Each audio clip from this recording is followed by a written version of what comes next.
N'oublie pas de liker cette vidéo et de t'abonner pour soutenir la chaîne. Un like et un abonnement, c'est un grand soutien pour nous. Les gars, on va parler du truc qu'aucun mec de plus de 60 ans n'ose sortir à voix haute, même avec ses meilleurs potes.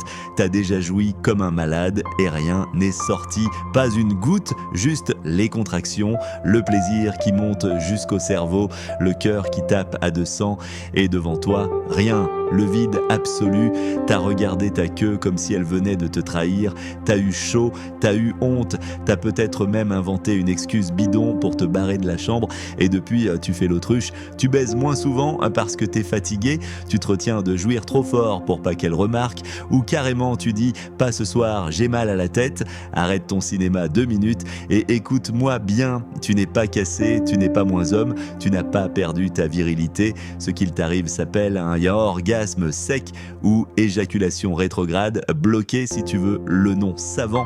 Et c'est tellement courant après 60 ans qu'on devrait en parler au café comme on parle du foot. Alors on va tout déballer sans tabou, sans honte, sans jugement. La différence qu'aucun mec ne comprend avant 50 ans. L'orgasme et l'éjaculation, ce n'est pas la même chose. L'orgasme, l'explosion dans la tête et dans le bide, le moment où tu vois des étoiles, où tes orteils se crispent, où tu grognes comme un ours. L'éjaculation, le sperme qui sort. À 25 ans, les deux arrivent en même temps. Tu crois que c'est un seul truc, à 60 ans, ils peuvent se séparer, tu peux jouir plus fort qu'à 30 ans et rester sec comme un coup de trick dans le désert et c'est normal pour des centaines de milliers de mecs. Les 5 vraies raisons et pas les conneries qu'on lit sur les forums. Raison numéro 1, le sperme prend l'ascenseur vers la vessie, éjaculation rétrograde, il y a une petite valve au col de la vessie qui doit se fermer quand tu jouis. Avec l'âge, plus opération de la prostate, laser, résection turpée, certains médocs, Xatral, Omix, Flotrol, Tamsulosine, antidépresseur, antihypertenseur, cette valve reste ouverte. Résultat, tout part dans la vessie, tu jouis à fond, le plaisir est intact, parfois même plus intense, mais le jus reste à l'intérieur, tu le pisses 5 à 10 minutes après, urine un peu laiteuse, c'est chiant si tu veux faire un enfant à 65 ans, salut les warriors, mais sinon, zéro danger, zéro perte de plaisir, raison numéro 2, les tuyaux sont bouchés, les vésicules séminales qui font 70% du volume, où les canaux éjaculateurs se bouchent, vieille prostatite mal soignée. Petit calcul, comme des mini cailloux dans les reins, mais dans le sperme, kyste qui traîne depuis 30 ans, cicatrice après opération. Résultat, tu jouis, mais il y a 3 gouttes épaisses ou rien du tout. Ça se débroussaille souvent en 2 à 3 séances ou une petite opération. Raison numéro 3, ta testostérone est au fond du trou. Quand la testo plonge, les glandes produisent moins de jus. Le sperme devient d'abord clair comme de l'eau, puis quasi inexistant. En bonus, moins envie, érection molle, fatigue, prise de bide, une prise de sang plus un traitement, gel androgel, injection Nebido ou chlomide HCG pour garder la fertilité. Et en 3 à 6 mois, tu retrouves du volume et du poil au torse. Raison numéro 4, le câblage nerveux est de niquer. Diabète mal équilibré, sclérose en plaques, Parkinson, opération du dos, AVC. Le signal ferme la valve plus, pousse le sperme, ne passe plus. Tu jouis dans ta tête, mais le corps ne suit plus. Si ça arrive d'un coup, plus douleur, plus engourdissement jambes, tu cours chez le neuro ou l'urologue. Raison numéro 5, prostate qui a trop grossi ou cancer, beaucoup plus rare. Une prostate énorme peut écraser les canaux. Un cancer peut boucher ou saigner. Mais dans 95% des cas, c'est bénin si tu as du sang dans le sperme ou dans la pisse. Tu vas voir direct, pas de discussion. Ce que ça change vraiment dans ta vie, spoiler, pas grand chose, tu bandes toujours. Oui, cool, t'as toujours envie. Oui, cool, tu fais jouir ta femme. Oui, cool, tu prends ton pied. Oui, souvent, plus qu'avant. Cool, le sperme, c'est juste le décor. Le film, c'est l'orgasme et le film passe toujours. 4e, comment en parler à ta meuf sans passer pour un loser. Option 1, cash, ma préférée. Bébé, maintenant, je jouis à l'intérieur dans la vessie, c'est tout. Le plaisir est le même, voire plus fort. Et bonus, plus de draps à laver. Elle rigole, elle te trouve mignon et elle te saute dessus. Option 2, romantique.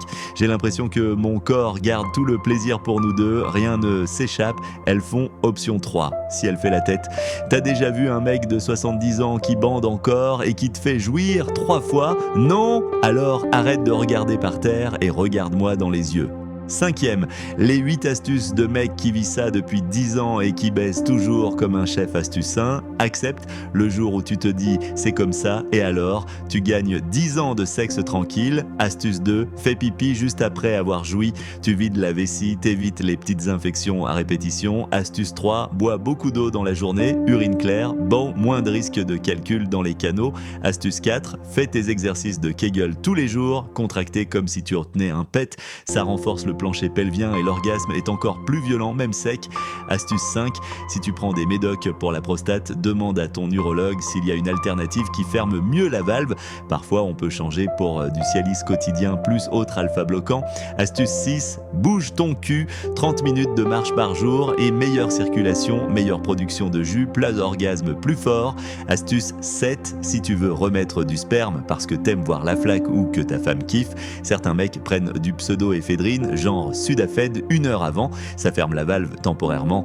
À discuter avec le médecin, mais ça marche chez pas mal de monde. Astuce 8, si t'as envie d'un dernier gosse, il y a des techniques pour récupérer les spermatos dans la pisse ou direct dans les couilles.